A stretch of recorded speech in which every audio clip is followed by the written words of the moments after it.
Oh, what's up, guys? I'll give it a minute here. I don't do these live feeds often. Here to give a little update on my first full week, uh, having my own truck and everything. See if anybody comes in or not. Probably not. I've got, I don't know, 460 subs, so probably won't generate much interest, but we'll see. Give it a few minutes, and then I'll just go ahead and hey, what's up, John? If anybody else comes in, and then I'll carry on with how the week went.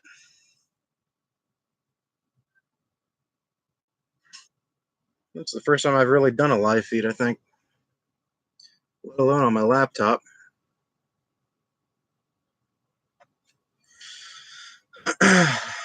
Thanks, John. Appreciate it. It's a big switch from a Volvo. I'll tell you that much. I like it. There's things I like more about it, and there's things I like less about it. The Volvo, but you know, I've definitely got more pride with this truck than I did the Volvo, considering I'm paying the note on it, so it makes a big difference.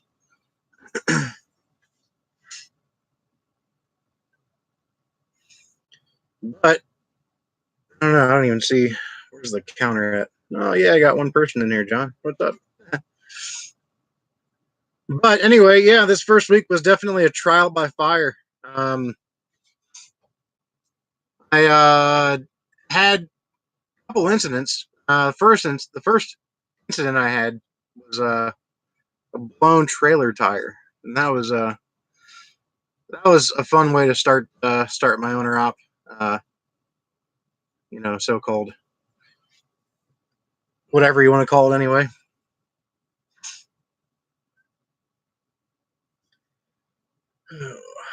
All right, giving some people time, I guess. I never know about how to go about with these live feeds. I'm such a rookie when it comes to YouTube and this stuff. But I think here on Monday, I think what I did on Monday. On Monday, where did I deliver on Monday? I think I delivered in Ohio on Monday. I think.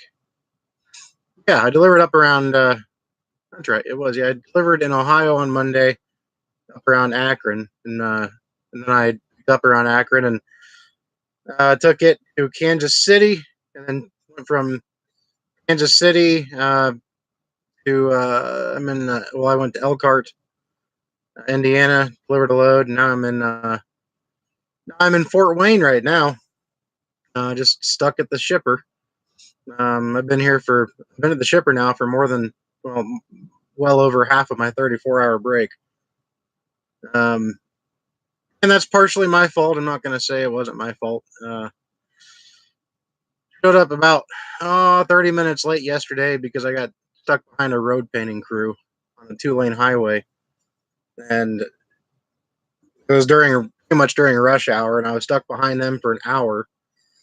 And because I was stuck behind them for an hour, going 1 to 2 miles per hour, it put me 30 minutes late getting to the shipper. And then when I got to the shipper, they told me they'd get to me, but then 8 o'clock rolls around, which is 4 hours after my appointment.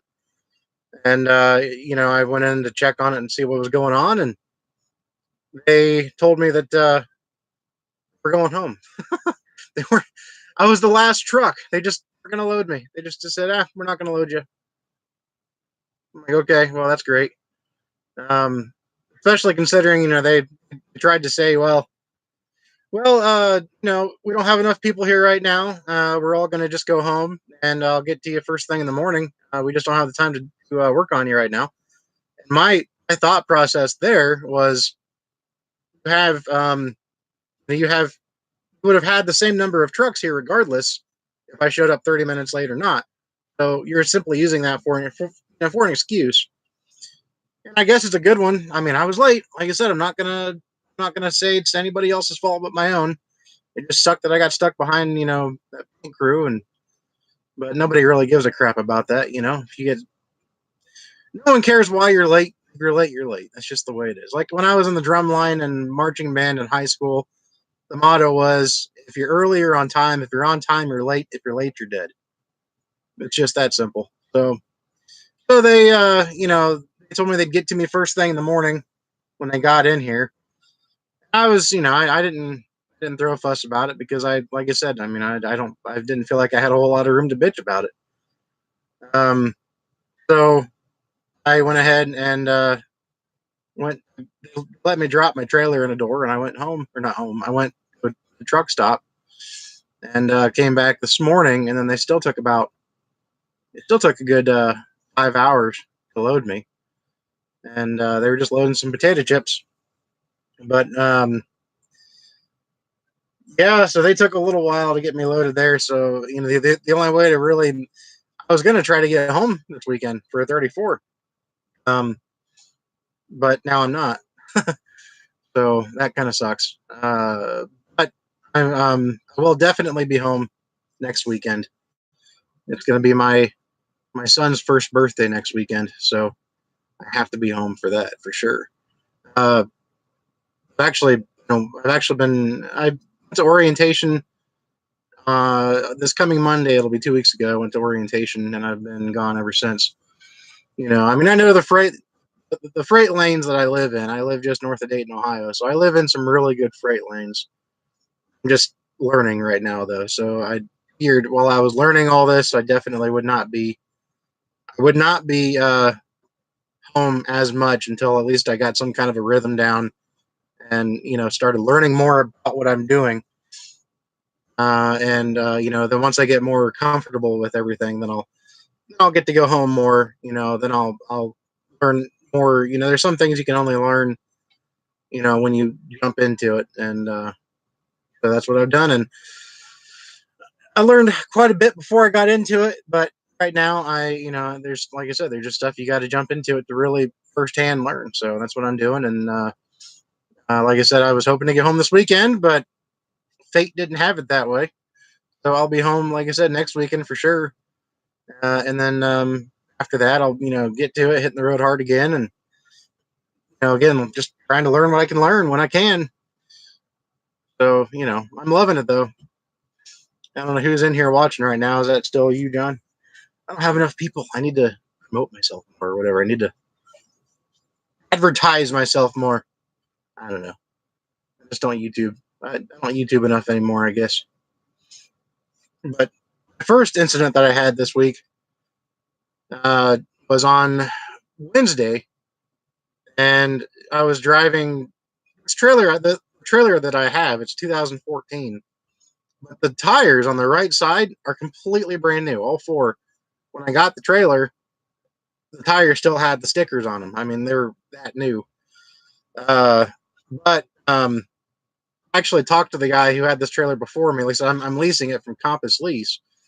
Another guy from the company I am leased to actually had this trailer right before I had it, and then he bought a brand new trailer.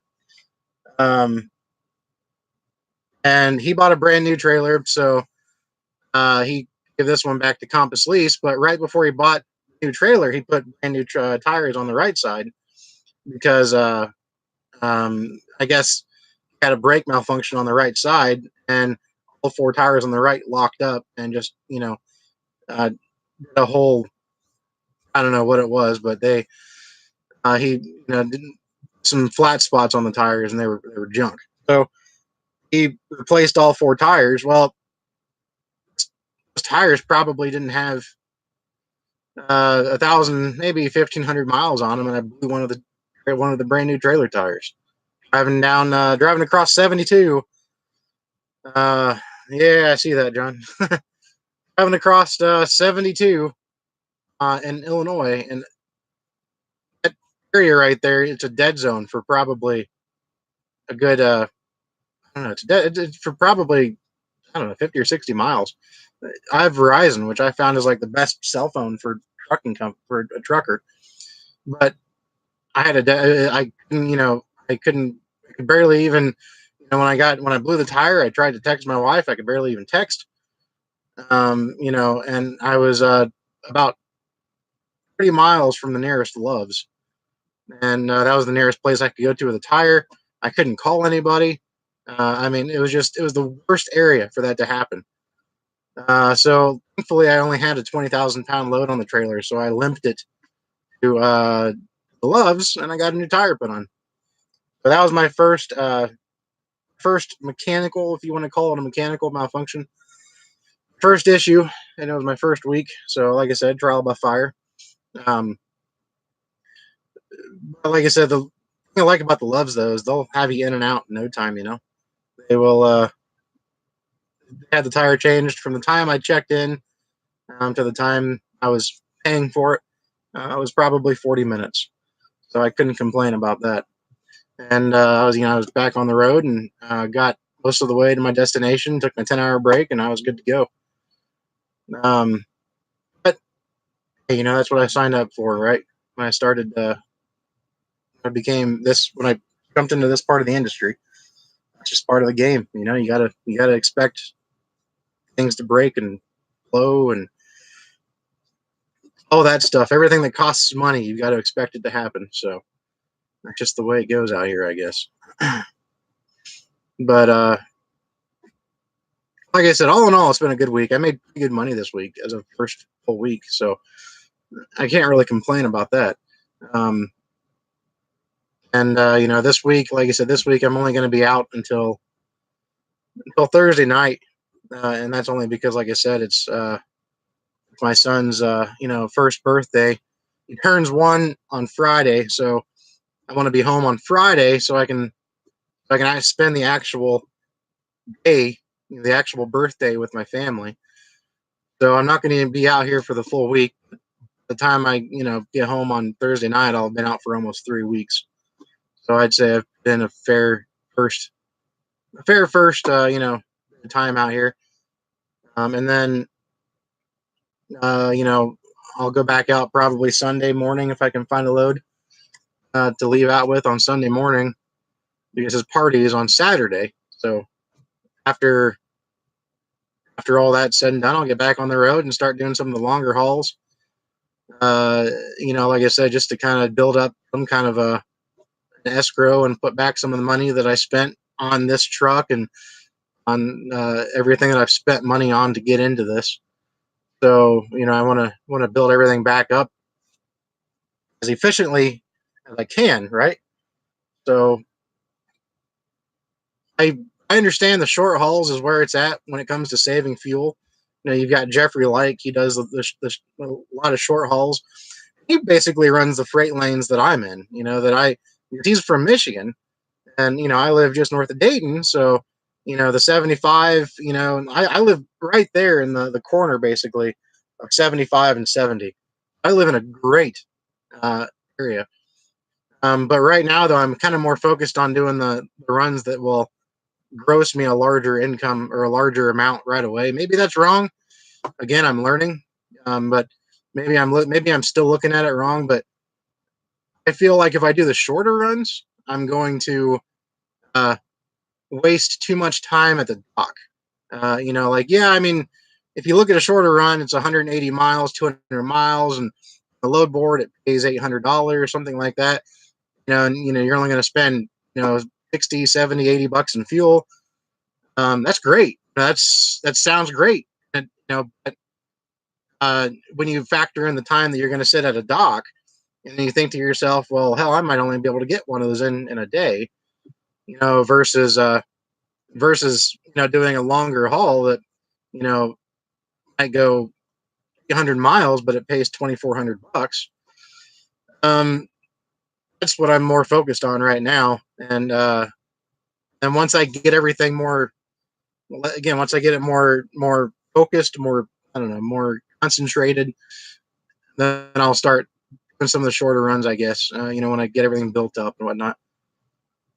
Blackbeard, I got a International Lone Star, 2016.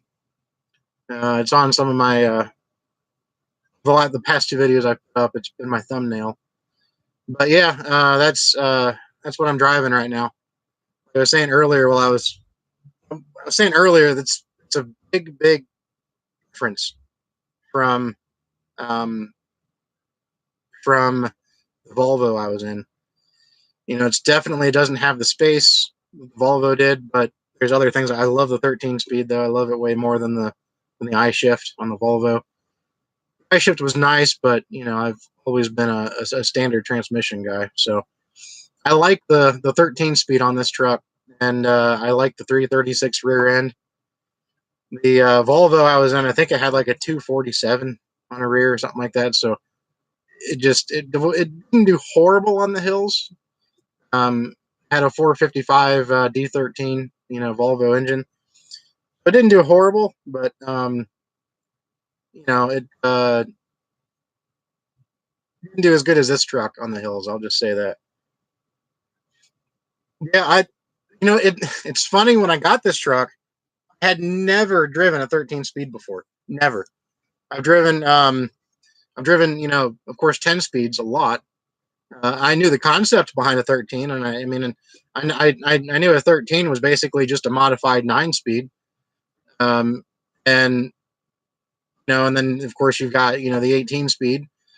I knew the concept between it all, just splitting the gears. And 13 speed, you split the high end. The 13 speed, you split the high end. The 18 speed, you split both ends. I completely, I got that, but I just never drove one. It was funny when I got this truck and I test drove it. I had no idea. I had no idea. I've just never driven one, but I'm loving it though, man. I'm loving the 13 speed. It definitely, when you get up in that high range and you're splitting the gears, it definitely has a much better acceleration to it. When you do it right, it's a more smooth transition between gears when you're splitting those gears. Wife just texted me. It does. It makes a huge difference. Um, especially when you can tell the difference right away because you don't have to split those gears, right? So you can try driving it as a regular 9 speed, not split the gears, and then you drive it as a 13 speed, and it's just an obvious night and day difference. But I mean, yeah, when I get it up into the high range and I can start splitting the gears, the truck just runs away. I mean, it does a really good job. It's not the most powerful. This Cummins is set at 450, which I know I could technically have it probably increased in horsepower. I'm assuming you can, a dealer could do that, but I don't see a need for it. I'm basically, the only thing I really don't like about this truck is the fuel mileage. Fuel mileage on this truck is it's not the greatest fuel mileage. I'll just say that it's the 15. I got the 15 in this truck, but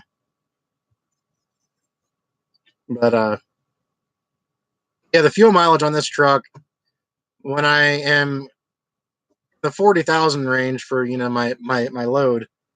When I've got about 40, I think the heaviest load I've put on here so far is 43,000. And when I had that load on here, I averaged about 5.8, somewhere around there. But when I'm down, the last load I just brought to Indiana from Kansas City only weighed 22,000 pounds, and I actually averaged 6.6 with that load. And then the load I brought to Kansas City was only 13,000 pounds, and on that load I averaged like 6.7. And the load I have now is only 10,000 pounds, and it averages I'll see what it averages. It'll be worse, I'm sure, because I got to run through the hills. I'm taking it to Virginia, so I have to run through some of the hills. So it's definitely not going to, even though I'm a light load, it's not going to be the greatest. But you know, it's the way it is. I'm sure I won't have this truck forever. Um, but it gets me where I need to be as far as you know being in the industry and learning the ways of the owner op world and learning the load boards and hookers and things like that. So that's the important thing, really. But I do like the truck though; it's not bad at all. You have a Lone Star, Blackbeard? What do you have?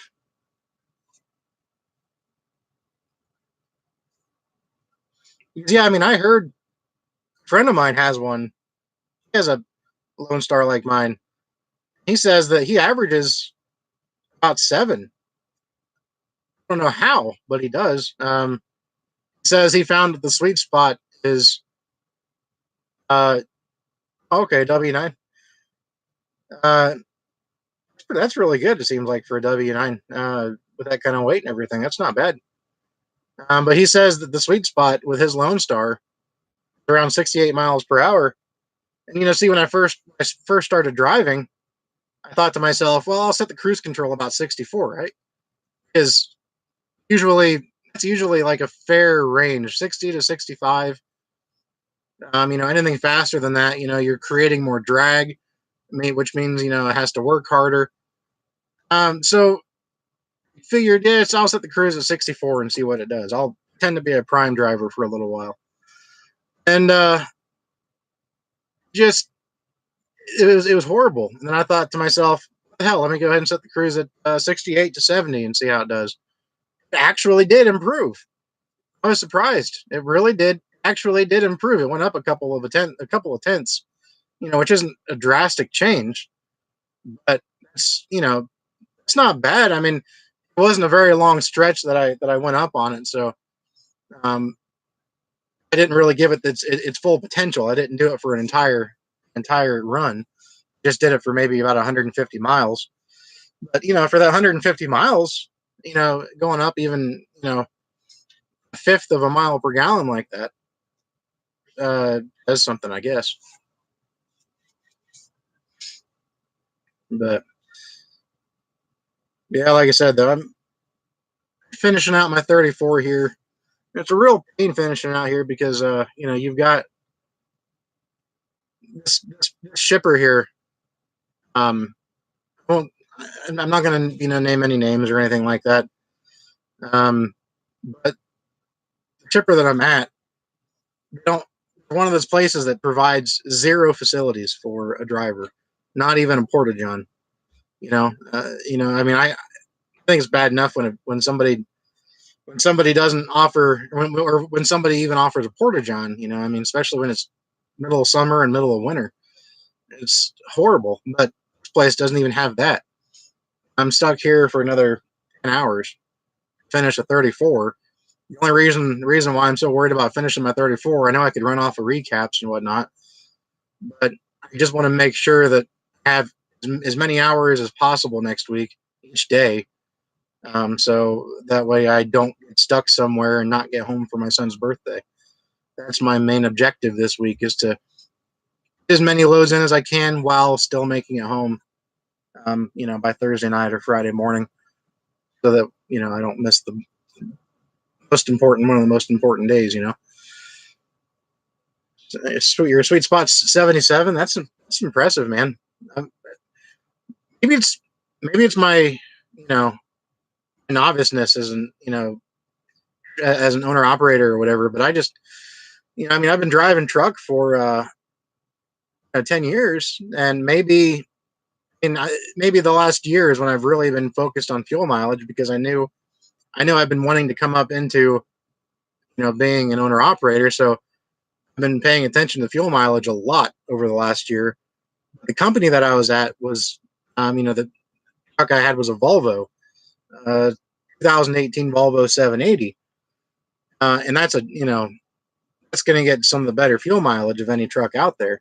And it didn't do bad. It did pretty well. It doesn't do as well as, it was a 2018, but it wasn't the new Volvo. That's a 2018. It was still the 780, which some people try to say that that's impossible. You can't have a 2018 780, but there were still Volvo 780s that were being sold as 2018 models, and it had it on the registration. It had it on everything. It was a legit 2018. The brand new ones, like you see, like what Little Guy has, the really new design, the 860. Somehow they improved the fuel mileage on that truck with something in the transmission, and I don't know, something with the engine and everything. It does look like it's streamlined a little better too than the 780 was. But the 780 I was able to get about 7.8 with that truck. So, you know, give or take anyway. But went from that truck to this truck, and so almost a 2 mile per gallon difference in some cases. It was kind of a shocker, but I was kind of thinking that this truck would do 6.5 on average, and maybe the more I drive it, the more it'll pan out to 6.5 average. But I just don't have enough days behind the wheel of this truck to have a big enough average to go by. But it's just the way it is, I guess. Eventually, I will. Hey, thanks for subbing, Blackbeard. I just you just now subbed. Appreciate that, man.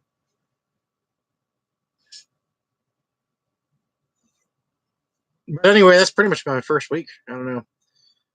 I'd open it up to anybody who wants to talk about anything, but we've only got two people in here, so it'd be a very minimal conversation. And my voice just cracked. I guess I'm going through puberty again or something. I don't know.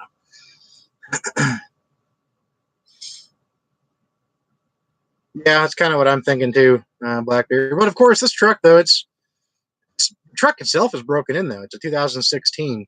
And it's got when I got it, it had 216,000 miles on it, and now it's got 220,000 miles.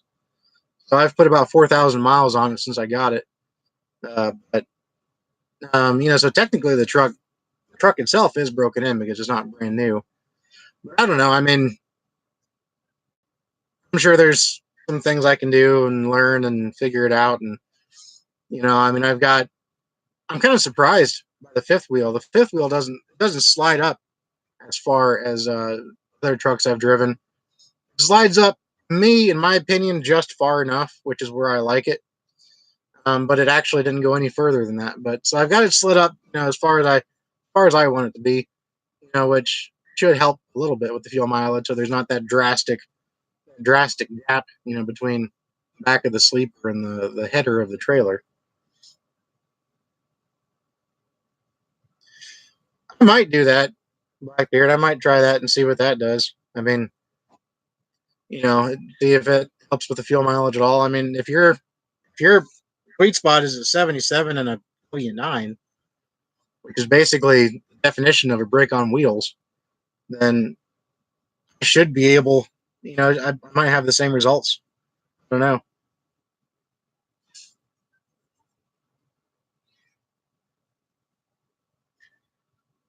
Really? The cruise control will eat that more? I figured it'd be the other way around. That's what I figured that the cruise control would keep it more consistent. I mean, I understand when you're going up a hill, though, the cruise will automatically, open the throttle more. But as far as being on flat ground, I figured it would leave it more consistent. So it would, at least in cars anyway. I mean, I've always gotten better, you know, MPGs in my cars and my SUVs and stuff with the cruise control. Just because, I mean, no, my foot's not perfectly steady, so you're constantly like, pushing down, accelerating a little bit, and easing up, and accelerating and easing up. And even just doing that with a fluctuation of 2 miles per hour, it can make a difference over a long trip, I would think. But I don't know. I mean, I'm open to suggestions, though. I'm open to trying everything and seeing what the best results are. It's funny. Like I told my wife, I mean, it's I never liked wasting money, whether it was my money or not. But now, especially, I'm really watching that bottom dollar. So oh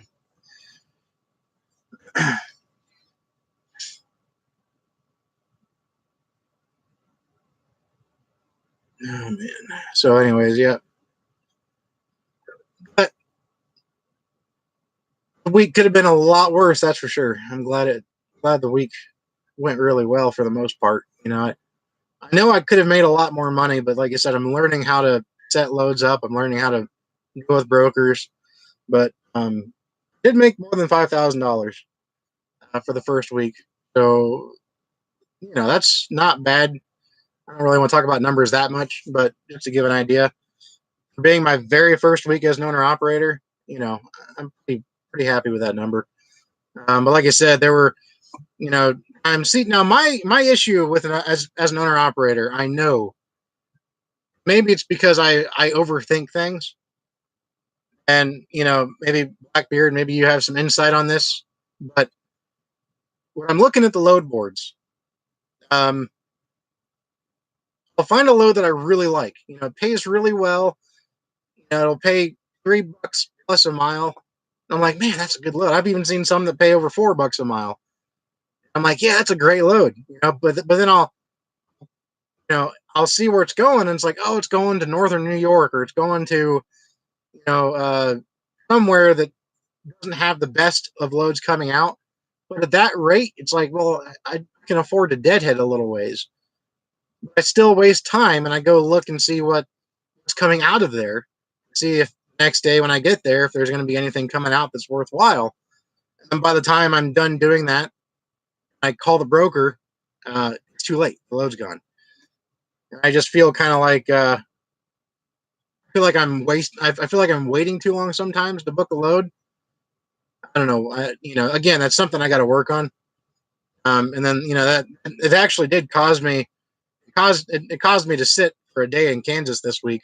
So even though I like I said, I made over 5,000 this week, but that was including I even sat for a whole day in Kansas because um, I waited too long on too many loads to call, and uh, I just couldn't find anything that was worthwhile by the time so I booked a load for the next morning, and I left then. But um, yeah, I don't know. Just again, practice makes perfect, and the more I do it, I'm sure the less error I'm going to make. But it's going to take some practice.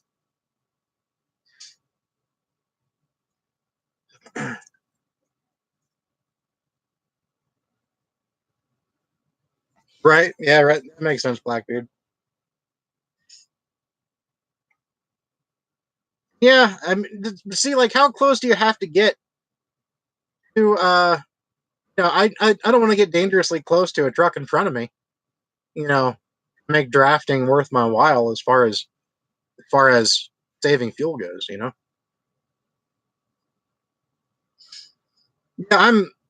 I live just north of Dayton, Ohio, so I live in a really good freight lane. Um, so yeah, I that's what I've been hearing, but I also hear it's a real bear to get out of Cali. So it's like I don't want to get to Cali and then not have a load out. But I don't know. I mean, I'm sure eventually, if I was running up and down the coast long enough, I'd find something.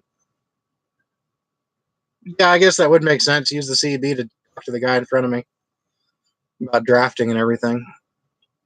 Yeah, I mean, I'm sure that would definitely help.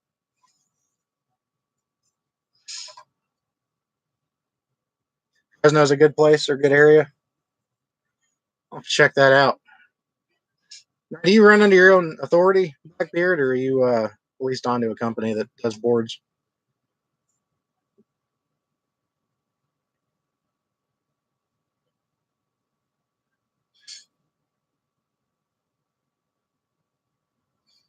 We got three people in here, and only one person's talking. Come on, guys. Oh, okay, I got you. They let you run the load board and have all that freedom. Then I take it.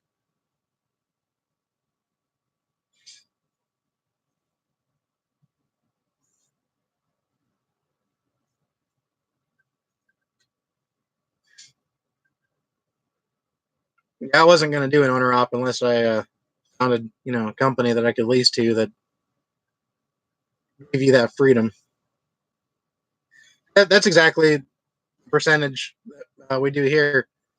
The driver takes 85%, and they take 15%, and 2 or 3% of their 15% is the factoring fee. So the factoring fee comes out of their end. That way, we get paid within 24 to 48 hours of each load. So that's definitely a positive thing. But yeah, like I said, I could not comprehend buying a truck and leasing onto a company that told me what I had to do. It works for some people. I get that, uh, but I don't know, man. I just if you're gonna spend the money, and I know this has been talked about and beaten to death on YouTube by other owner operators, but if you're gonna buy your own truck, just do it with means to run your own business. Don't let the dispatcher run your business. I don't know. That's just me. But like I said, I mean, it works for some people. I mean, you've got Tucker Brown, it works for. You've got Little Guy, it works for. I mean, I'm not going to say they're all bad. I would rather, if I fail, I would rather it be because I screwed up. Like, I mean, that sounds kind of weird and twisted, but I would rather know that if I screwed up, that it was all because of something I did. I don't, if I fail, rather, I want to know that it was me that failed. I don't want it to be, I don't like putting it off on anybody else. That's just not my style. I really don't. You know, um, I even feel odd saying, well, I was late yesterday because I got stuck behind a road painting crew that wouldn't let anybody by. Well, it sounds like I'm blaming them. I guess I kind of am, but it just, I mean, it's just one of those things that I'm just venting. I'm just letting out my frustration. Uh, I mean, yeah, if I hadn't got stuck behind them, I wouldn't have been late, which is the real, bitch of it. Exactly, Blackbeard. I mean, if you're gonna, if you, I'm trying to think of a good analogy. If you, start up a business in any other industry, you don't do it and have somebody else necessarily tell you, like, you don't do it, but then, like, you don't start a business up, a mom and pop shop. You don't start up a little mom and pop shop, selling, I don't know, bow and arrows. It's an example. You don't set up a bow and arrow store and you're the owner of this store and go clock in like an ordinary employee and wait to be told what to do. So why would you do that with trucking? I don't know. The place I'm at right now, they make a big deal of it to make sure to tell you that they don't hold your hand. And I guess this place used to require a year's worth of self dispatching experience. They don't anymore. I guess they just want to build up their truck driving or their truck driver numbers. But I don't know. Again, just my opinion. I know Facebook, or no, I know YouTube is very forgiving when it comes to people's opinions. I'm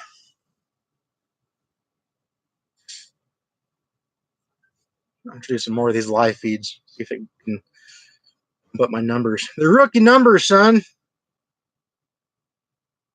What just happened? Oh, there it is. Lost the chat there for a second. Look on Google Maps before. Yeah, I actually do that, John. Or I don't know why I want to call you Blackbeard. I do that. I always look at Google Maps, the shipper and the receiver. That way I can, Google Maps is a great tool for truckers, even though Google Maps isn't necessarily a trucking navigator. So it doesn't tell you where low bridges and uh, roads are that don't allow trucks and things like that. But it'll tell you when a scale is open. You can look at it, and I mean, don't take it by exact because it cannot update soon enough. But if that a scale is coming up, all you got to do is flip open your Google Maps, and if you see lines going in and out of that scale, then it's open. If I don't see any more lines coming in, but there's still lines going out, then I figure that the scale probably just closed. And but yeah, I mean, it's a great trucker's tool. A lot of people underestimate it. I ordered PrePass. I haven't gotten it yet. They said there's a 6-week backup, but I did order it, and it is on the way.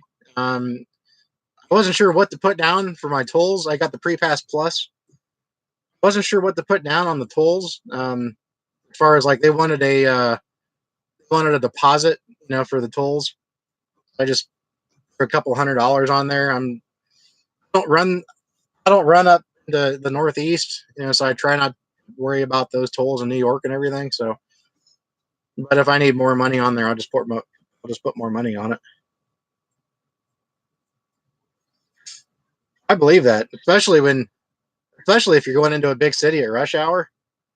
Yeah, those like, because I remember it's been a long time since I have not had a free pass in a truck.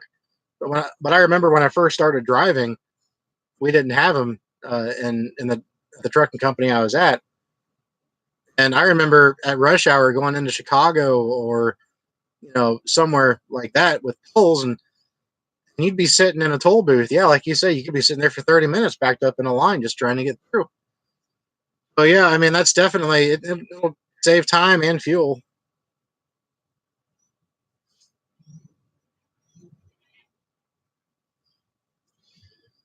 Like as far as the Google Maps go, I've actually had my wife like she went on vacation with her mom onto took a cruise together, and I stayed home, for a week and watched the kids.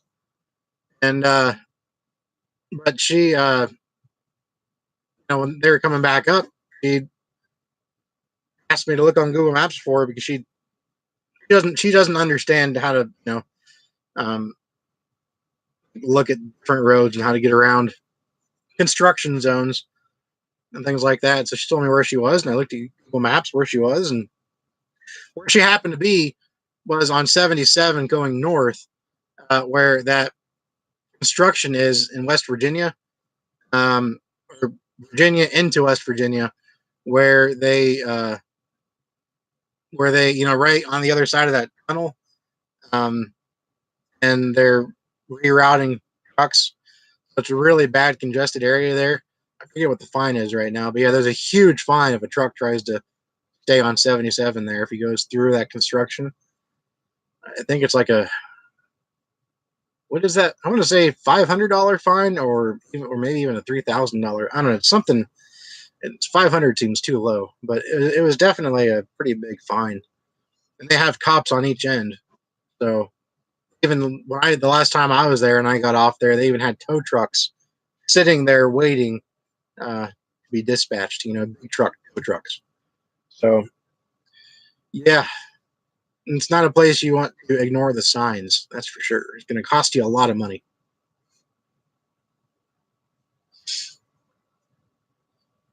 But anyway, I'm going to go ahead and sign off here. I might come back later. I'll be here for a while. So y'all have a good one, Blackbeard. Have a good one out there. And whoever watches this, if I keep it up for the recorded side, uh, stay safe out there. Hope you guys keep making some money. And we will talk to you guys all next time. Later.